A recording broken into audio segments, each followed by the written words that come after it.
Hello and welcome to a football podcast with myself, Kristian Jack, and Stephen Caldwell. Today we chat about Toronto FC versus Atlanta United. And where do we start with that one? Canada's exit from the Women's World Cup, the Paris penalty predicament, Chelsea, Canada's chances versus Haiti, Chelsea manager or not to be Frank Lampard, adios to the Toon Rafa Benitez, adios to David Silva in one more year. And we discuss some old stadiums maybe later on as well. I'll get you a little ask like AFP about that as well. We are here at BMO Field as Toronto FC just took on Atlanta United. But before we get started, you will notice in today's podcast, we are playing a man short. VAR sent one off already for us. Sean is currently off in PEI, so it'll be just the two of us for the next 2 weeks. And Sean, if you're listening, stop listening and go on holiday.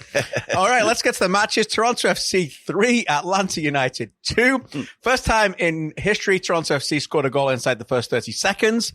First time in club history, Toronto FC scored a goal in the first minute and the 90th minute.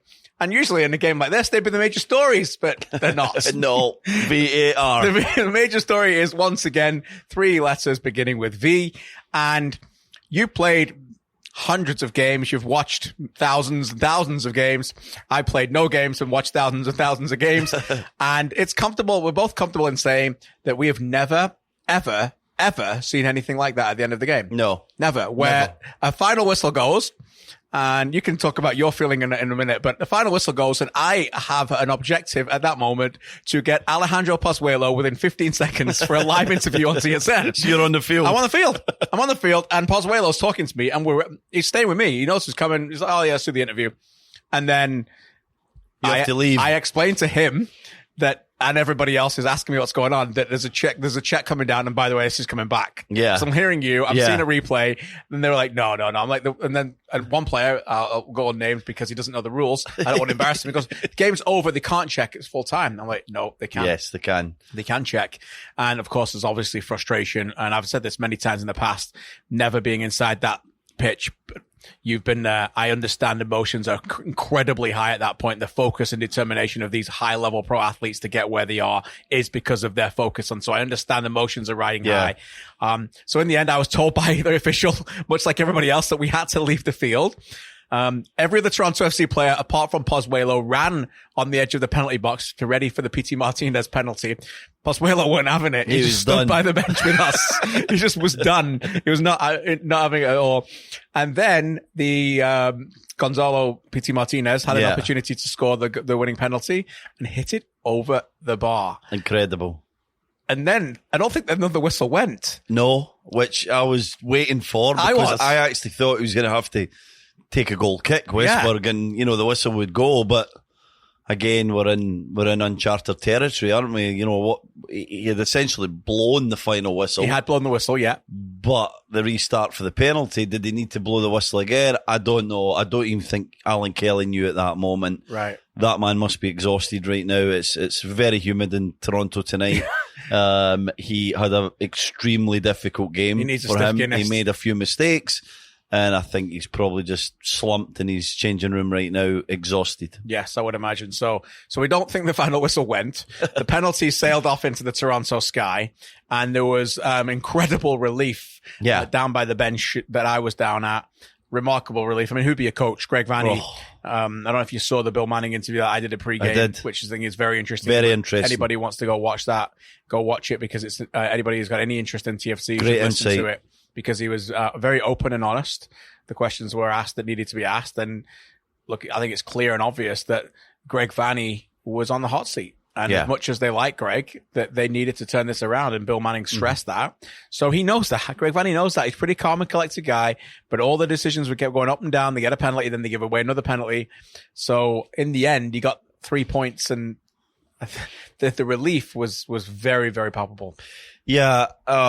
I'm going to say that their positivity deserved the 3 points. I agree. I think in the face of the game with Pozuelo's penalty that he put away, the foul by Pogba and Richie Larea, I don't think it was a foul. There was no contact there. I can't believe that VAR didn't ask Alan Kelly to have a look at that. Do you think there was no overriding evidence? Yeah. Maybe because the looks that we got It was one of those. You know, it reminded me a little bit. No, it was tough. It reminded me a little bit of the Women USA game. Yeah. Remember the penalty that was awarded, and you're like, is the contact? Spain, is there not USA, contact? we were sort of back and forward in a few takes, weren't we? We were. You believed it was a penalty, and I was because I think she just touched her, but I think there was enough in that one. It's a great analogy, KJ, because there was enough in that one to suggest there was movement in the foot, and there was loads of things that were very ambiguous about the USA-Spain one in the Women's World Cup. Tonight, I just thought there was no contact, and I thought that they should have took longer to look at it to be sure, because it's such a crucial moment. It's the 90th minute of the game. It's 2-2. Anyway, it was given.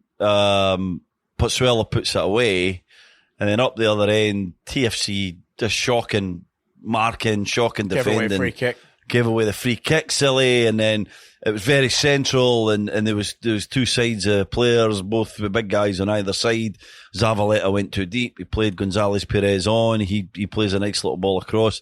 De Leon, I don't even think he tries it, but his arms outstretched. Another penalty kick, and you just think, Pete Martinez with his wand of a left foot, he's just going to put it away, and we're going to have a draw in the drama. And he I guess the gods were shining on Greg Vanny yet again, and maybe gave TFC what they deserved. I think they might have deserved that little bit of luck, because I loved how positive they were. I loved the forward running. I thought Greg Vanny was bold by not playing a striker, and it pretty much worked. Yep. The movement, the interchange between De Leon and Potsuelo was good to see. It was interesting. The young lad Schaffelberg was tremendous on the left. Remarkable. And what a great home debut. Oh, brilliant. Just stayed wide all day, was direct, was positive, put balls into the box, asked questions. And Endo played really well, KJ. He made up the numbers in the central areas. He got his goal. He maybe should have got a second one with his strike off the crossbar, but I thought he was key to the formation work and coming off the line and making up numbers in central areas. And in the end, TFC maybe just deserved a little bit of luck at the end. Yeah, Toronto FC conceded their 8th penalty in 17 games this season. Their whole season record is 10. And I said on the broadcast that they conceded 7 penalties prior to this, and all 7 of them had scored. Yeah. Obviously, with the Pity Martinez one in the first half. So maybe the law of averages was there for them, because to concede 8 pens and have all 8 go against you in this modern day and age is pretty rare. So that's something. The point you make about the wide players is fascinating, because Greg Vanny can't talk enough about the need for them. Can't talk enough about the need to having them today in my interview with him at halftime. And I think it was a classic example, was it not, of not necessarily having the best 11 players available to you, but having the best players on the grass that they should be on the field, right? A little bit about proper identity, proper shape. Yeah. And we're going to play a shape that we want to play with the players in those positions. And if you can't play in that position, you're out. And that's kind of a lot of the reasons why the way football should be. Yeah, it certainly should be. You can't ask people to do things that they're not good at, things that are alien to them. And I think that's happened a wee bit too much with this team under Greg Vanny, trying to get these concepts and this way of playing and this style of play out of players that are not capable of playing it. And I think they had the in-depth meeting in Dallas after the game, and there was a lot of clarity came out of that meeting. There was a lot of discussion. 8 to 10 voices were involved in that chat, like Greg told us before the game, which I thought was quite interesting. Yep. And I think they had a bit of a moment there. I think they talked about being true to themselves individually as players, and being true to the group that are going to be playing for the next few weeks as more of the traditional starting 11 players that are away at Gold Cup or are injured.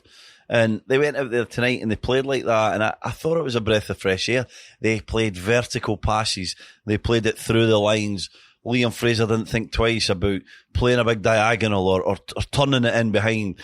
Larea was always wide, was always driving from that right-hand side. Schaffelberg was always out there on the left. When he got the ball, he tried to threaten him behind. When it came to his feet, he moved out his feet and he put it into the box. And De Leon was smart, I said in the broadcast, and I thought he did it pretty well. Potsuelo's always going to roam and try and get on the ball and be that creator. And De Leon just played the opposites to Alejandro Potsuelo. If Potsuelo went high, De Leon played midfield. Potsuelo drifted into a midfield area. De Leon knew that he had the responsibility to go high. And I thought the relationships tonight for TFC were really good, KJ. They were positive, more positive than I've seen them in weeks and weeks. Yeah. And fortune favours the brave. One of my favourite statements. I say it all the time. When you're brave, you deserve the wee bit of luck, and they got the wee bit of luck at the end. Yeah, De Leon's a central player. Jury's in. Yeah. Central player. Yeah. Like everyone, it was bought and everyone said we got our wide player, drifts out the game, has been messed around a little bit, been asked to do far too much, play left side, play left wing, play right side, play like fullback, He's been all over the place. And today been his best performance. Yeah. Because he's the kind of guy who needs to be involved in the game. He doesn't want to, you don't want him drifting in and out of games like fullbacks can. He's the kind of person who wants to be in the game, and he can bring the energy in the midfield. And I think that's something you can look at going forward. And Josie Altidore, by the way, scored a goal tonight for the United States. Probably when he gets back and watches that game or the highlights, will probably be licking his lips because he's thinking, that's the kind of service that I want. Of course. As a number 9. You play that way with a number 9 and Pozuelo around there as well, then suddenly you've got a different outlook to the attack. There was an identity to them, wasn't there? It was about getting the ball, taking it into space, confronting an opposite player, making him make a decision, stretching them wide, stretching them long, doing positive things, and everybody played their part in that. I thought that the movement within the midfield trio of De Leon and Delgado and Fraser, who was excellent again. It has to be said, his passing was really good. He's still making mistakes, he's still learning the game, but his positivity is starting to really rub off on a number of these more senior players. And I think that Greg Vanney has to look long and hard when Michael Bradley comes back about trying to find more consistent games for Liam Fraser. He needs development. The only way he's going to get that is at first team level. And a youngster on the left wing, what can you say? We've talked about Bill Manning interview with you pre-game, KJ. Anybody who loves football, please go and watch the halftime interview that Kristian did with Jacob Schaffelberg, which is a very difficult name for me to say. I got it wrong about 3 times on the broadcast. Jacob Schaffelberg was tremendous. His smile, his exuberance, talking about his family, just that feeling of, I'm here, I'm on this stage, and I ain't going to let it pass me by. I'm going to grab it and take my opportunity. And boy, did he take his opportunity. Yeah, it made me feel very old before the interview when he told me when he was a kid, he used to watch me on the Footy Show. I was like, when you're a kid, like, I guess you're 19, I was doing a little bit of math in my head and I started to hurt. So like, still a kid. Just give up there right away. Greg Vanney's 200th game in charge tonight. Yeah. And we talked about him pre-game, before the game, and he got a little bit of a celebration before the match, as he should. 200 games is a incredible opportunity, achievement. Sorry. I was doing some numbers, which I'll share with our listeners before the game tonight. Greg Vanney, and these are all competitions. So they are not all competitions. And we're not counting like friendlies against Sunderland. No, but major competitions. Even a real game? Major competitions, right? I mean, you've played some of those friendlies in the summer, half baked probably. Flip flops on. Yeah, exactly. But Greg Vanney's first 50 games.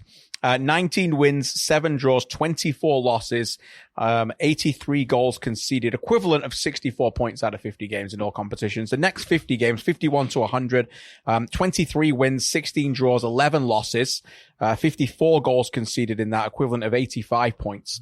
The next 50 games, 101 to 150, 27 wins, 10 draws, 13 losses, 68 goals conceded, equivalent of 91 points. And my point here is coming. It's bookended, basically. Yeah. And the last 50 games, which ended today, to get to 200, 18 wins, 11 draws, and 22 losses. So basically what that means is that this win tonight secured a little bit more points than it did in the first 50. So his first 50 is basically almost the same as his last 50. And it speaks to the struggles that they've had over the last 50 games. Yeah. And, and my point being is that, do you think tonight is the kind of night that they can push on? Or do you still see those alarming concerns? I know you said they've been very positive, but it almost has to be, does it not, the first one? Yeah. Because if they go out in DC on Saturday and suddenly show signs from prior, then that's not a good sign for Greg. No, it's not a good sign for Greg. I mean, I think Greg's a very fair guy. He's a guy who has a lot of respect for most people he comes in contact with, but certainly his players. And without saying this really clearly, he sort of suggested that he's got his second string players out there, and he has done for the last few weeks. And if you think about a TFC with Alro at right back and Omar Gonzalez, Chris Mavinga, Justin Morrow, Michael Bradley in the midfield area, Pozzuelo, Altidore, Osorio. I'm missing maybe one or two positions. Then you see a side with much more quality than it was out there tonight. But I still think that there was many vulnerabilities out there tonight. Yeah. Simon was. I'm glad you mentioned that. Not at the races. He was nowhere near it. KJ. He was terrible defensively. It has to be said. I'm scared now. Oh, if Joseph Martinez was playing tonight, he'd have scored a hat trick easily. I text you, but you didn't look at your phone until halftime. When they made it 2-1, and you shouldn't because you're a professional. When they made it 2-1 Atlanta, I said they could get 5 or 6 here. Yeah. Because they scored a goal. Yeah. 8 seconds before the goal, the ball's out, and it's a normal throw-in. Yeah. A throw-in down the line, Laurent Simon gets beat, a cross into the box that any defender just moves out of the way. You're thinking about it, not even thinking about it. And the ball goes in the net, and I look at that moment at Marky Delgado, Alejandro Pozuelo, and the body language is just on the floor. Yeah. So credit that they came back. I think Atlanta's naivety tactically a little bit played a part in that. Yeah. But my point being is that they're giving away goals for fun. Yeah. And they can't be doing that. No, they can't be. And they got lucky tonight. They played against an Atlanta team that were average at best, below average. They had a number of really poor performances. Pereira on the left didn't work. The lad on loan from Watford, he was terrible, wasn't he? He was, yeah. Gressel wasn't his best. PT was in and out the game, PT Martinez, but didn't have a great game. And they had a young lad up top, and Brandon Vasquez, his first start for his team, 20 years old, as green as they come, has the makings of being potentially a half-decent player at MLS, but run his heart away. I mean, the difference between Vasquez and Joseph Martinez is... Vasquez burned Simon too in one of those plays in the second half. So you think about what Joseph Martinez would have been like out there. He would have been licking his lips. He'd have got a hat-trick, in my opinion. And so the vulnerabilities are still there. There's still some serious deficiencies with TFC, and we saw them again tonight. But I like how they were positive. They've got to play like that. This lateral passing and this get down one side and, turn back out and go back in the middle just doesn't work. It's not modern football. We've seen too many performances like that from Greg Vanny's side. You told us the numbers, KJ. They've mainly came in the last few months, maybe 18 months, you could say. Yep. And it needs to change. It needs to change quickly, or he's going to lose his job. I think that was pretty clear from the president's words, that they want something different. They want wins, and they want a more direct way of playing, and they want more spirit from the players out there, because at the end of the day, this is a business, and this is about making people happy in the seats and making them come to watch a football match here at BMO Field. And it's sadly dwindling, so it's up to Greg to make sure that he keeps the fans in this stadium and gives them a type of winning football that they deserve and they want. Yeah, bang on. Pity Martinez's ball into the sky made sure that TFC didn't go 9 games without a win, which would have been their worst run since a little wee Scotsman boarded a plane and came over here to play in May 2013. I was part of that run, was I? Yeah, a few games. You came in at the very end of the run, I think. You stopped and we actually the run. won in DC, which is TFC's opponent on Saturday. There you go. See, it could have been synergy, but in the end, Pity Martinez made sure that it wasn't. What a pity. Anyway. I love it. Sorry about that. That was a terrible one. Anything else on TFC before we move on to talk about another potential controversy with the penalty? No, I thought Greg was a wee bit slow. Greg Vanny was slow to put a forward on to go and win the game. When they went to a back 5. Yeah. I agree. Yeah. And I thought that was the moment to bring on Hamilton or Akinola, but he waited and waited. I think, again, shows the anxiety that TFC wanted to win, but they really didn't want to lose. In the end, they got the 3 points and they move on to DC, which is going to be an extremely difficult game. Longest, 80th minute was the first substitution tonight. Longest they've gone all season before they made that. So, we'll keep an eye on that as well. Okay. To Paris, and another penalty where Kristian Sinclair didn't step up for Canada, as the Canadian women have been knocked out of the Women's World Cup, which is now down to the last 8, as we discussed this on a Wednesday night here in Toronto. And really, there's only one place to start and talk about. Canada were not very good in the game. Best team won overall, I think. Yeah. But they had an opportunity. And the record goal scorers on the field, maybe, arguably, mostly likely for the last time in a World Cup, they had the golden opportunity on her boot, and she didn't take it. I don't know about you, but I was stunned. Yeah. Stunned. Watching the game thinking, Becky's holding the ball. Yeah. My first instinct when she was holding the ball was that, I don't know if you saw my tweet earlier in the day, but in the United States game. Yeah, it was class. That was on purpose, wasn't it? I think it might have been. And in the United States game, Alex Morgan picked up the ball to take the penalty. The second one, Megan Rapinoe had already taken it. Yeah. And she held the ball as if she was going to take it.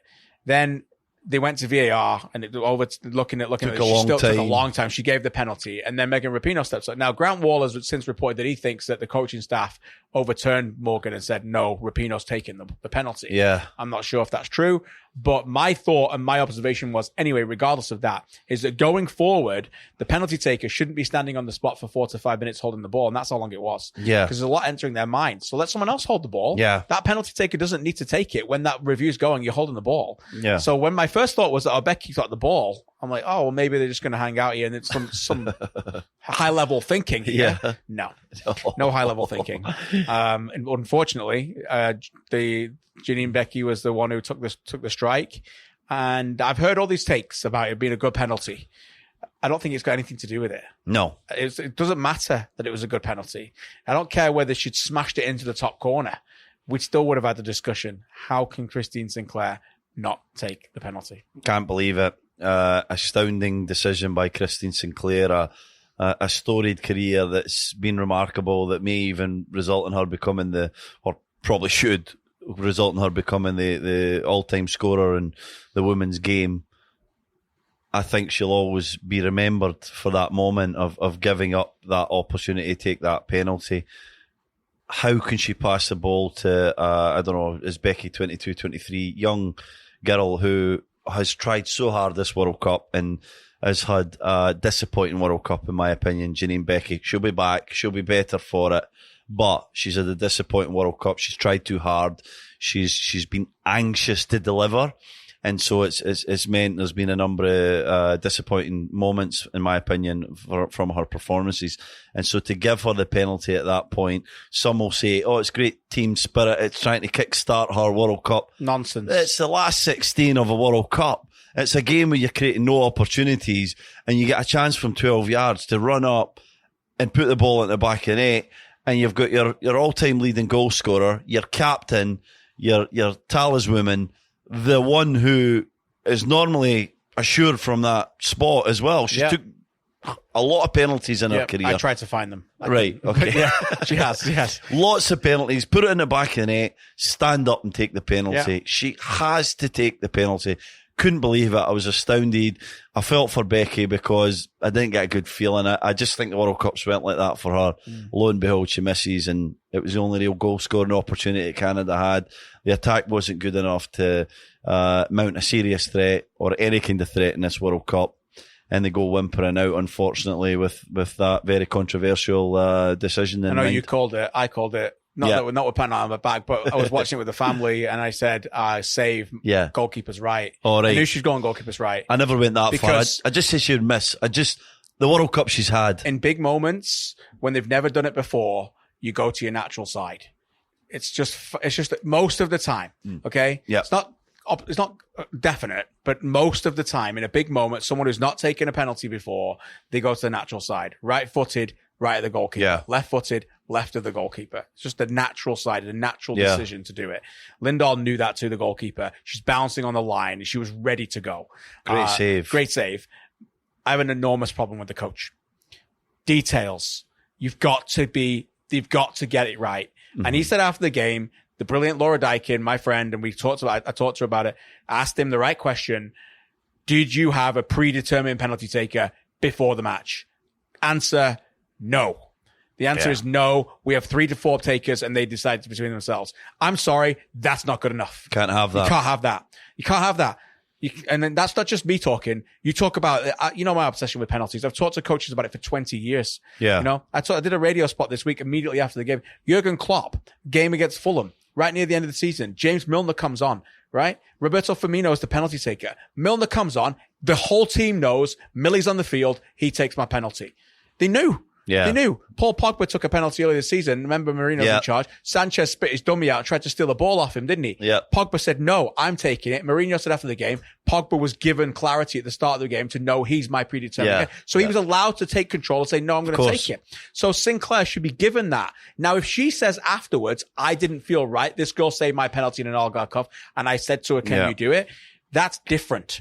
It's a little bit different. I still think it's not good enough. No. But that's different on the observation of the coach. Yeah, because he's assigned her and she's passed it off with the feeling. No repercussions on the coach. On the coach, no. But he's allowing them to make the mistakes. Yeah.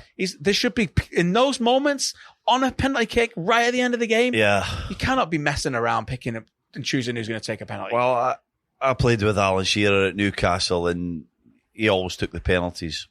Right, and I've told this story before. I don't know if I've just told it to you, KJ, or told it in this podcast, but every game, Bobby Robson would say, penalties today, Alan?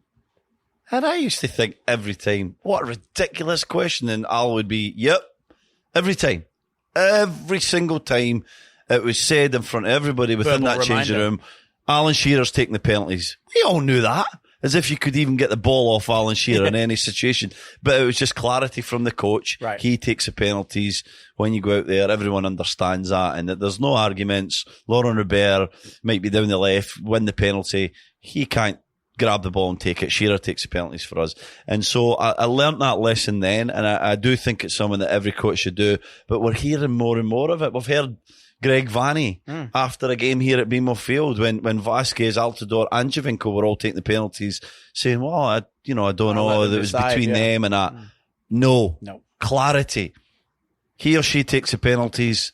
If they're off the field, someone else takes it. If Alan wasn't playing, someone else took it. There was clarity that if Alan was taken off, then Kieran Dyer or Gary Speed would take the odd penalty. Would be on the penalty. Rob Lee took a couple of penalties. So you got to have that level of clarity, because here's the key point here, KJ. When the pressure goes up to the ceiling, which it would have been in Paris against Sweden in the last 16, you fall back on routine and on, what's the word I'm looking for? Habit. Yeah. You fall back, you get like so anxious within yourself, you start going back into your mind, how have I done this thousands of times?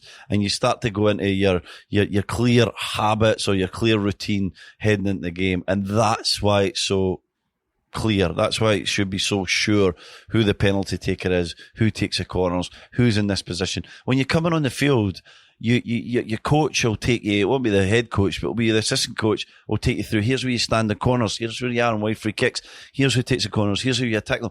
They take you through your set plays. So well, the penalty is the most important set play of all. And so it should be absolutely certain who's going to take that. And lo and behold, you've got someone there who puts the ball in the back of the net more than nearly everybody in the history of the women's game. Scored goals like that in World Cups. Unbelievable. At home in a 90th minute game. Yep. So, final one on this before we move to the men's team, who are getting ready for a crucial Gold Cup quarterfinal on Saturday night. The overall thought about the women in the World Cup, not a great World Cup, has to be said. I'm going to say something that may be a little bit borderline controversial, but it's late and I don't care. No, it's not like you. The lights are out at BMO Field anyway, so we're still talking right now. I was disappointed that the nation and those given a window of an opportunity to review it were not angrier. Yeah. Is that fair? Yep, absolutely fair. Okay. I think if that continues to happen, then the best we can hope for is that kind of performance. Yep. Pressure pushes performance. Pressure has to be given to these people. And when you're under pressure and you fail, you have to be willing to take on whatever comes your way. Yeah. And this notion that they played okay and they're moving forward and it was a decent World Cup and they couldn't create chances, but I'm sorry, I'm not having that. Yeah. It's not good enough. It wasn't good enough. And if you're going to be a top tier nation in any sport, you've got to fall hard on the sword. Yeah. You take the good with the bad. No? Yeah. And this whole, I don't know, I just think it just felt too soft for me. It was too soft at a landing from something that should have felt harder. Yeah. I'm sure the girls in Paris felt it harder. I'm not talking about that. Yeah. I'm talking about sending repercussions around this country to ensure that things get better. That's what I'm talking about here in Canada. Not there, here.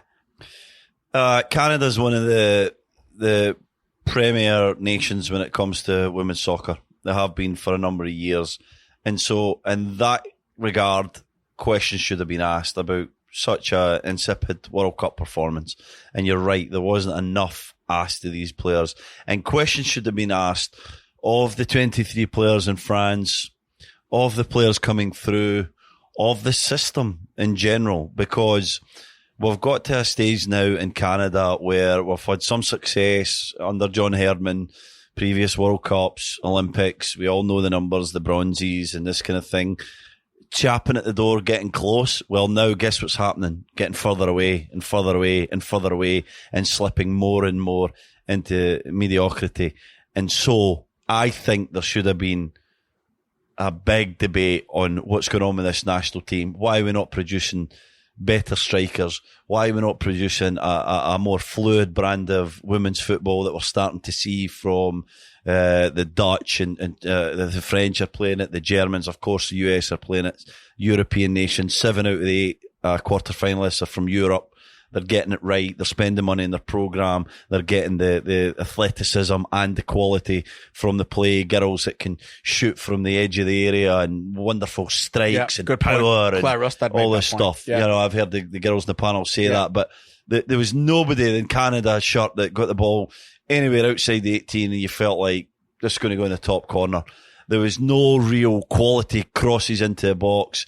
There was no real ingenuity to any of the attacks, and that should have created a debate in the women's game, because if we don't watch here in Canada, we're just going to slip further and further behind, and getting to the last 16s is going to be a real achievement. Right. Instead of the fact we're heading to a World Cup, we're hoping to get to latter stages and maybe take the trophy home.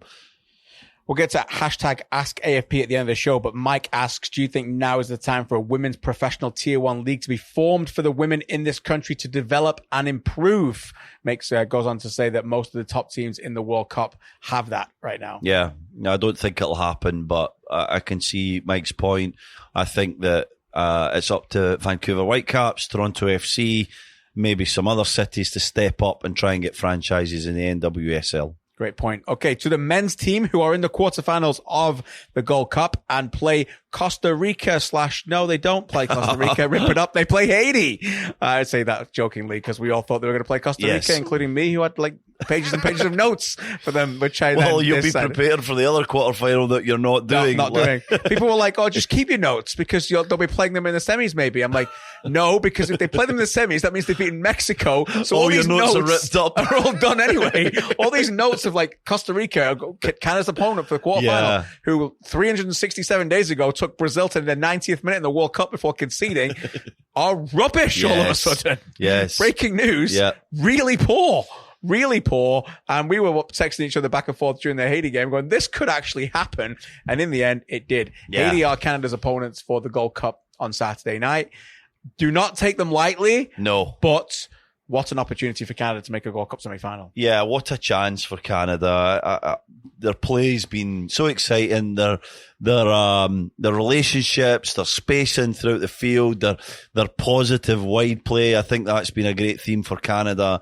They've played, obviously, one very difficult team that they lost to in Mexico, and that they've played two teams that they should have defeated. But I have to say, in Martinique's case, they're a better side than Canada made them look. They played really well against Mexico. They only lost 3-2. Yeah, Mexico. Tata Martino said after the game, if we were playing a good team, we would have got beat. Yeah, they were sloppy, the Mexicans, and Martinique looked okay. But I can't wait for this quarterfinal to come. I think that they've got a difficult opponent in Haiti. They have some interesting players as well. They have Derek Etienne from New York Red Bulls, plays in a wide area. Nazon, I think it is, the forward. He had some spell at St Mirren. He's a bit hit and miss, but when he's hit, he looks pretty tasty. He's quick, he's strong, he's got some talent, and generally just pretty solid, pretty athletic side. actually quite similar in profile to Canada in terms of the kind of pace and energy they have, especially in wide areas. So it's going to be a tough game, but I'm fancying Canada here. I'm really liking the things they're doing. John Herdman's got a couple of little selection things I think he has to get right, and hope that his players, reward them and perform on the evening. But I fancy them to get to semis. Let's see how that goes. And obviously we'll keep an eye on that as the future podcasts continue. But Canada could be in a Gold Cup semi-final up against Mexico very soon. All right, let's hit some headlines. First one being Frank Lampard to Chelsea or not to Chelsea. Oh, at this point, we still do not know. Derby gave him permission to speak to Frank, and Chelsea said they would pay the $4 million that it would cost. Well, of course they would. Obviously. They can't spend it on players. Yeah. So let's buy managers. So at this point, as we're speaking, we may wake up in the morning and it's all done, and Frank's out there holding his Chelsea scarf again for the second time in his career. Mystifying or what? What did they pay for Frank Lampard? Can you remember from West Ham? 12 million, I think. 12 million. Well, I'm going to make a statement here. I think they're going to have to pay more when they sack him than what they actually paid for him as a player. Breaking news, Stephen Caldwell predicts Frank Lampard will be sacked from Chelsea. Well, this whole story is just... You're not thinking it's going to go well? I don't know, because I just think Frank's at a point in his career, he's not ready for this intensity. I mean, a brilliant player who is dealt with all sides of the scrutiny that comes from being a top level player, but it's completely different when you're a manager, especially in modern football. And I just don't think it's the right time for Frank. I think he should stay away from this. It's going to take some strength to say no to Chelsea, but I think he can't say no, can he? He can't, but why not? He's getting this job again. He's getting the opportunity for this job again. If he just allows himself to develop at the level he should be at, stay at Derby another year. Well, he'll probably go back at some point anyway. Yeah.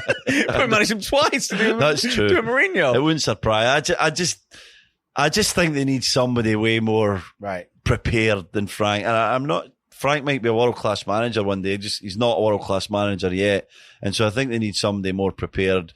They're fighting against two phenomenal forces in Liverpool and Manchester City. They're fighting against, some spending from the other big hitters as well, your Arsenal, Manchester United, Tottenham Hotspur. And they're nowhere near ready. They might not even be able to fight in terms of transfer market spending against these guys. So you need someone to come in to get them into right kind of shape. Again, I'm not saying that Frank Lampard's not a good tactical manager, but I think there's better ones out there, I have to say, at this moment in time. And so I think it's a disaster for Frank to take it. I think it'll ultimately prove to be a bad move from Chelsea. I think the media, who are desperate for Frank to get it, are going to turn on him like you would never believe when results don't go, because it's going to be a great story. Yep. And we know what they can be like back home. And this is just reeks of trouble for me. Thank you to Clay, who says it's £14.4 million was the bargain that Frank Lampard. 14.4. 14.4. I think Chelsea got bigger problems than whoever's in manager. Whoever the manager is right now. They got a lot of players who hit and miss. They got a lot of players who are consistently 4 out of 10 every week. A lot of players who are getting older. I'm not quite sure the future of their club and what their identity is. So they got, maybe Lampard can galvanize the dressing room. KG. That's the only thing I would say. Galvanize them. He's not going to be cheap, but he's not going to be expensive. If you go out and get an Allegri or Luis Enrique or a big time manager, he's going to be cheaper than them. So maybe in a difficult year when nobody expects him to win the Premier League, that he can go out there, and if he matches 70 points like Sarri and gets them back in the Champions League and they compete do well in cups, I can see it being okay. He's going to get the benefit of the doubt for the crowd. We think he's got a very good relationship with Abramovich. It seemed like it was always fine between they two, and he has the presence and the status of that football club to call a few people out. If somebody's not pulling their weight, they'll be on the road. Frank will be able to, drop a big hitter, and everyone will accept that because he's Frank Lampard. So when you look at the elements, then yes, I'm with you. I just think he could be a perfect manager for Chelsea in 5 years. I don't think he's a perfect manager for Chelsea now. Former Chelsea manager Rafa Benitez has left the Toon. Newcastle United have said that after his contract is up at the end of the month, Rafa Benitez is no longer. no shock for me. It was, the writing was on the wall the entire time. Apparently Rafa wasn't sure that the day that they announced the statement, he didn't know what was going to happen, but he saw it coming. There was terse emails being exchanged between the ownership and Rafa all weekend. He'd called them out, let's be honest, for 12 months. A remarkable, patient man to be able to, show that he had a lot of poise and did whatever he could and really wanted a lot more money than was being given. So that was a disappointment. But for every Newcastle fan around, it's the worst nightmare. Worst nightmare. The guy tried so hard to stay at the football club. There was a genuine love there and a belief from Rafa Benitez that he could make Newcastle truly great again if he just got the right resources to do so. If we're to believe what we read, they offered him a 1-year contract and no assurances. There's Rafa Benitez. Yeah. This is the best manager that Newcastle's had in a number of years, tactically, with the squad that he's got, maybe ever. And that's a big statement. You think of some of the guys that have been at that club, Keegan and the Haiti and Bobby Robson, but this guy has been sensational for Newcastle, and that's what they offered him. If that's true, that is ridiculous. And he'd had enough, and that was it. And he's moving on now, and he leaves Newcastle, and who's going to take that? Who's going to take that job with the stature of Rafa Benitez? Do you think someone's going to step in there? I saw Ranieri mentioned. That'd be a disaster. Would you be shocked if Ranieri turned up at St James's Park? No, but that would be a nightmare. It would be. Yeah. I don't know who's going to take it, He's KJ. been recycled 3 times already. That wouldn't be a good thing for them.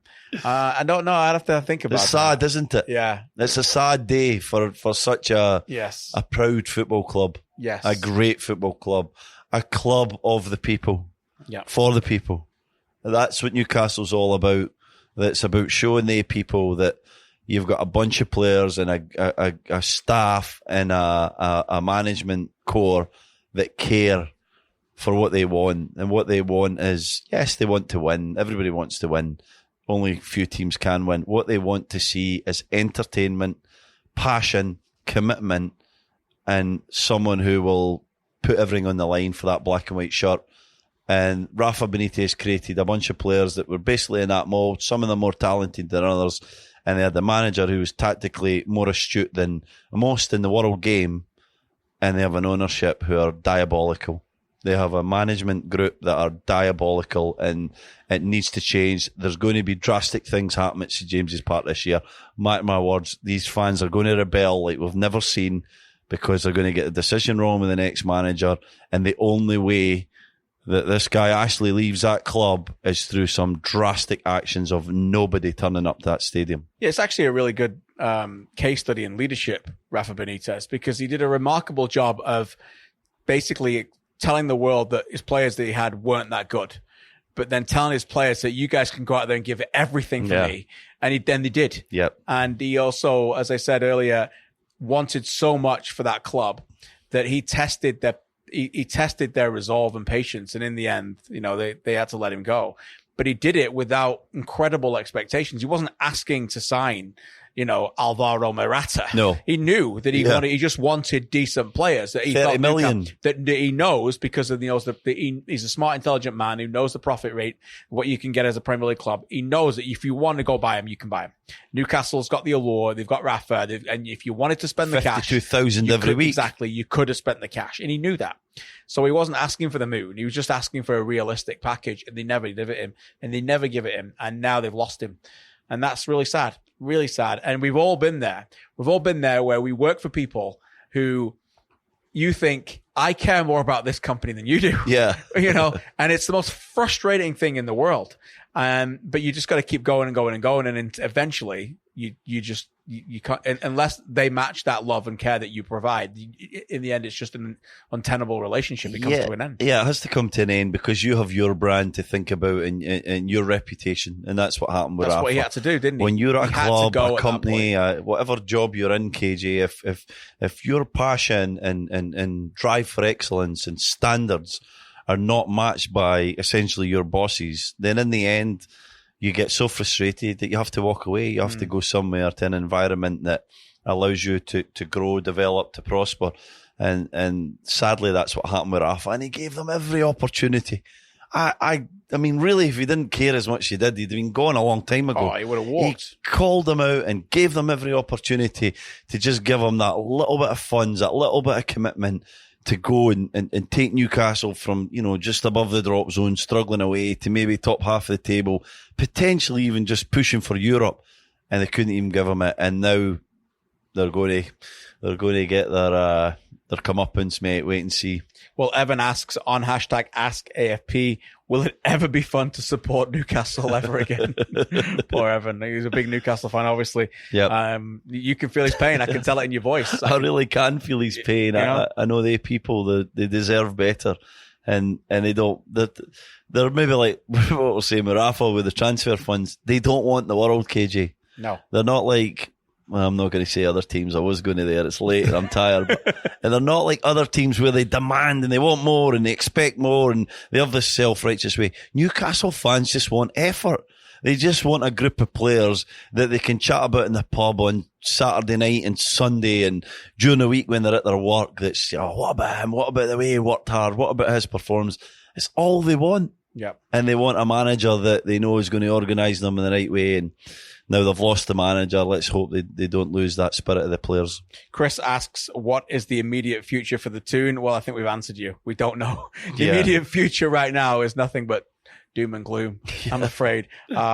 Before we get on to #AskAFP, David Silva has announced that this will be his last season in the Premier League for Manchester City, saying that this year is my last. I'm not going to resign. Rumors, no one knows about his future, but he did give an interview once where he wanted to end his career playing for Las Palmas in Gran Canaria, his home team. He did say that he could never see himself play against Manchester City. So it looks like the last year to really enjoy what I described the ultimate space invader. Yeah, that's what he was, and he'll go down as one of the greatest Premier League players ever. Yeah, I love your statement, the space invader, because that's exactly what he does. He finds space better than anybody else for the last decade in world football. I said it many times, the greatest Manchester City player of all time. I firmly believe that. Aguero, who knows, if he plays for another 5 or 6 years, scores another 100 goals, then he might run him close, but it's between they two, in my opinion, and they've had a wonderful history as a football club, but magnificent football player. Just the brains, the intelligence, the heart, the drive, the leadership. Every part of his game is really, really special, and I'm sort of glad he's going to walk away at the top. I think that he's set that club up nicely. He's been a large part of the success and the sort of future. Here's what it means to play for modern Manchester City. This is what it's all about, and I think it's time for him to go. He will not play in English football, in my opinion. No way. No, yeah. He's going to go somewhere he fancies. Maybe he goes and picks up a scary paycheck in China or Japan, like some of his international colleagues, or maybe he fancies some beautiful city in North America, or like you said, maybe he wants to just go back home for a couple of years. But just a brilliant football player and an even better man. Do you think he makes the best Premier League 11 all time? Yes. You do? Surely. He's got to be, no? Surely. We've just talked about his achievements and his titles and who would bet against them. Picking up another one at the end of this season to give him a farewell. He's been amazing. Premier League all time is so hard when you get to the areas. When you think of Bergkamp would be in a similar type position, and then you've got Henry and Shearer and Cantona. He's better than Cantona for me. Better than Cantona. Better than Bergkamp. Yeah. Just. And I'm the biggest Dennis Bergkamp fan. I love Bergkamp, yeah. But I think so. Yeah. What about these two players? These players were named to an EPL fan time all 11. Ryan Giggs. Yep. David Beckham. Beckham, no way. Ryan Giggs, yes. He's better than Giggs, but he's not better than Beckham? Oh, sorry. I thought you meant should they be in the all-time 11? No, sorry, I meant compared to David Silva. Well, Beckham should never be in the all-time 11. That's a disgrace. David Silva it's a popularity is contest. 10 times better than David Beckham ever was a football player. 100 times better than him. Okay. 100 times better. He's a lot better. And he's better than Giggs as well. He's definitely more technical than Giggs. I don't know. It's hard for me to say he's better than Giggs. I'm getting pelters, I'm sure, but I don't Giggs care. was incredible. Giggs was very good. Yeah. Very, very good. But did he ever reach true elite world class status for a long time like David Silva. I just think a big part of why we think David Silva was world class is his Spain performances, and so then it's very harsh to judge Ryan Giggs in that kind of ilk, you know. You're kind of right, but I think of David Silva more of a Man City player than a Spain player. Yeah, he wasn't great in 2010 at the World Cup, and Del Bosque admitted that he had his mindset on the Man City. That's when he had these injuries. That's why he couldn't get his best. When he had these injuries in 10? So yeah. So I don't think. I think of him way more of a Man City player than I do of a Spain player. You are right. He obviously contributed to a great era of dominance. Yeah. But, you know. It's a tough one, isn't it? I'm sure Man United fans are just throwing away their radios right now, or the podcast, or whatever. It's the longevity gigs as well. But anyway, it's hard to pick between them, but you've just... Wait, put your neck in the line. I don't care, mate. What time is it? It's almost midnight here. We got to put our neck on the line at some point. Anyway, so there you go. You can throw pelters at me if you want. Quickly before we finish the headlines, we didn't see it because we've been here, but the Vancouver Whitecaps, the spirited Vancouver Whitecaps, scored 2 goals in the last 10 minutes to draw 2-2 at Dallas, including Lucas Venuto's 94th minute equalizer. The Whitecaps and late goals. It's been a big thing this season for them. A big thing for late goals. Derek Cornelius with his big one as well early this season. So they pulled it out and got a big point. That says a lot about the spirit of this Whitecaps team right now. I'll tell you what, we've not seen a minute of this game, but what a gutsy team. Yeah.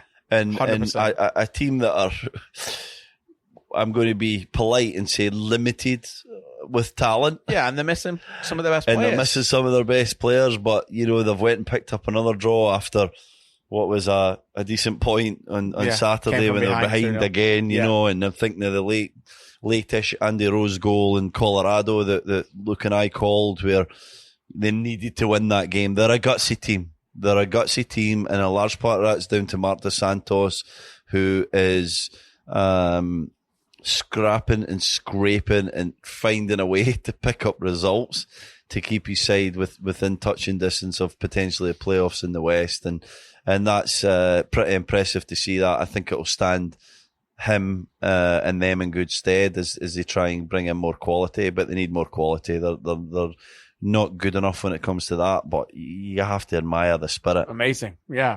All right. 2 #AskAFP. A reminder, you can just put out that anywhere on your social media preference and we will look at your questions. And again, many of them have come in this week and are very good. We'll get to some of them in a second. Actually, we've got one right here.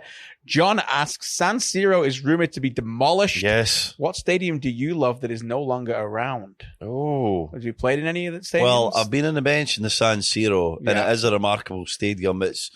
It's very basic when you go in the changing areas and all that kind of stuff, and a lot of concrete. But when you go in there, it does feel like a cathedral. It does feel like a truly unique stadium. And I had an amazing night there with Newcastle when I think we drew 2-2 with a very good Inter Milan side, and that was special. What are the other ones? Any other stadiums? I'm trying to think. Demolished.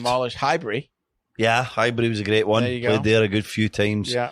I think my results there were 5-0, 5-0 and 3-0. So I obviously defended well at Highbury. For anyone adding at home, it's half decent 13-0. Half decent team I was playing against though. I remember one time I was there, KJ, and we were playing against Arsenal, scintillating 5-0, 62nd minute. I look at the clock, not the clock. Yeah. I look at the actual time clock, which was on the side of the main stand near that area.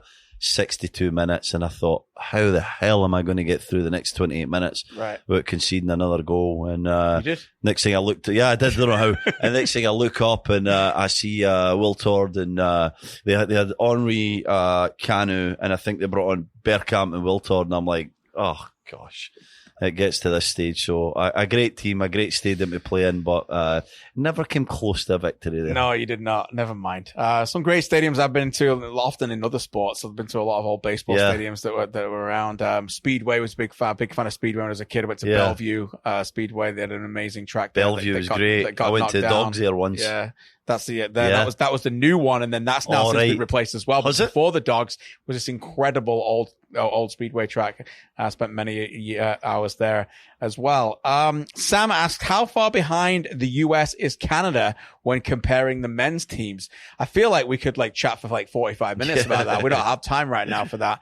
But I think the answer is we're going to find out maybe this Gold Cup because they might be playing in a Gold Cup final. Well, so that would be incredible. That would be pretty incredible. Well, we might find out in this Gold Cup, but we are going to find out in the Nations League, aren't we? That's right. So that's going to be exciting and interesting because, to answer his question as quickly as possible, I don't think they're too far away. Now, I still think there's a bit there in terms of experience and depth for the US, but best 11 against best 11 could be an interesting game. Could be. One thing I would say about that is that we all can play a big part in this, is that right now the culture in the Canadian soccer men's game is very positive.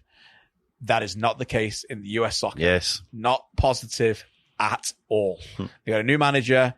You expect new optimism. It is not like that. You got a lot of people out that if they don't win the Gold Cup, which I would imagine that they're probably not going to. We'll see how Mexico go, but then everybody will be out for them. They've obviously produced players of a higher caliber than Canada. Yeah. Christian Pulisic is obviously the one. When you've got a 50, 60, 70 million pound player, then, you've got a different elite level a player there. And, Tyler Adams, Weston McKennie, those young players are probably at a higher level than some of Canada's younger players at the moment. But the gap is narrowing, to answer your question, Sam, and we will continue to keep an eye on that. Bill asks, what do you think about Watford for the upcoming Premier League season? Well, I would say that they should hopefully continue their great ride right now under a great manager in Javi Gracia. Yes. They have continued to recruit very well. They just made an FA Cup this season. So much to like about Watford. And I find a lot of Watford fans in Canada. So I would imagine, I don't think they'll be too complacent. They have a spirited group that compete every whistle to whistle every game. Yeah, we saw a young lad, a Watford player tonight here at Beamer Field that didn't have his best night, but exciting young talent at Atlanta United and Dion Pereira. I like Watford. I think they've got a great guy in charge. I think they'll be consistent, but I think that they need some fresh blood and it needs to be the right players that come in, because I look at some of their key players. Deeney's getting on a little bit. Fozzie and Ben Foster in goals is getting on a little bit. I still think he's got some years left, but Ben's about the same age as me, isn't he? I think he's 37 maybe, is he? Is that right? Is he a bit younger? Maybe a bit younger. Check for you. But maybe 35 actually, a bit younger, but yeah, sometimes you feel 35, mate. Yeah, sometimes, not very often. Sometimes I feel 50 as well. Well, it's late night for you, isn't it? Yeah. But no, they'll be good. They'll be good under Grazia. But a few key signings, KJ, to stay in that kind of top half of the table, you think? I do. I agree with that. All right, let's finish off with a couple of questions about the Canadian Championship. 2019 is starting to develop into some exciting games coming up in the 2019 Canadian Championship in the, I was going to be a little bit cruel there, in the bracket. I'll just say that. I was going to say in the predicted bracket or whatever, but I feel like it's been done behind closed doors, maybe. Like the Gold Cup. Who knows? Eric asks, which of the remaining CPL teams can go furthest in the championship? B. Colt 93. Which club is most likely to be upset in the next round of the Voyageurs Cup? HFX Wanderers will play Ottawa Fury. These ties begin July 10th. York 9 take on Montreal Impact, and Cavalry FC take on the Vancouver Whitecaps. Well, all I'll say is I really want a CPL team to get through. Yeah. That would be class. It'd be great, wouldn't any it? of them is fine. So who's got the best chance? Cavalry are the best team. Yeah, you would think. But they've also got the hardest game. Yeah, of course. I think. You think? I think they do. Harder than the Impact? Well, I don't think York 9 have got a chance to beat the Impact. Yeah, right, okay. Do you? No, not at all. Okay, so Cavalry have got a chance to beat the Whitecaps. Yeah. But HFX Wanderers should have a better chance to beat Ottawa, although Ottawa's done all right. Ottawa are in good form. Yeah, they are. Yeah. So, just looking forward to the games. Should be good. And hopefully, though, the non-CPL teams take it seriously. Yeah. So there's not one of these things, well, we didn't really have the best team out. Yeah. So we're not going to play our best team. Because I can see that, because they come thick and fast, these games. They're in the middle of an MLS season. So, you play a bunch of reserve players, or, they're not reserves in MLS, but you know where I'm going. Fringe players. Yeah. So that'll be a difficult one, but we'll keep an eye on that. And hopefully there's a way of analyzing it fairly. Right? Yes. There you go. All right, that is the show. And again, please remember to rate and review. Our review of the week this week comes from Tom Schimmer, who says, quote, huge fan and weekly listener, been following KJ since the Footy Show days. Second Footy Show shout out of the night. Wow. And the insight from the two is as good as it gets. One thing, however, is as a Whitecap season to go, that I'd like to hear more balance between the three Canadian teams. We will do our best for that. But as we said, tonight we were here at TFC, so we couldn't do much else. But thank you, Tom. We will try and fit in some more Whitecaps and Impact talk, of course, for you. Impact winning tonight as well, although we didn't get to see that. So we only talk about what we see. That's what makes us fair. Remember, if you have any specific questions you want answered, make sure to use the hashtag AskAFP, and we will give you exactly what you want. Also, don't forget, as I said, to rate and review to get your very own shout out on the podcast. That's it for this week. We don't know our schedule for next week yet. We don't know where we're going to be for the Gold Cup, Women's World Cup semifinals. Preview that. We may have a show next week. We'll let you know how the schedule goes. We will have one after Finals Day on July 7th. What when a day Women's that's World going to Cup, be. Gold Cup, and Copa America all takes place on the 7th. We will have a show following that that week. Thanks again to Dylan, to Clay, to Sean. Even though he's on vacation right now, you better not still be listening. And everyone else involved, thank you. Have a good night, and thanks for listening.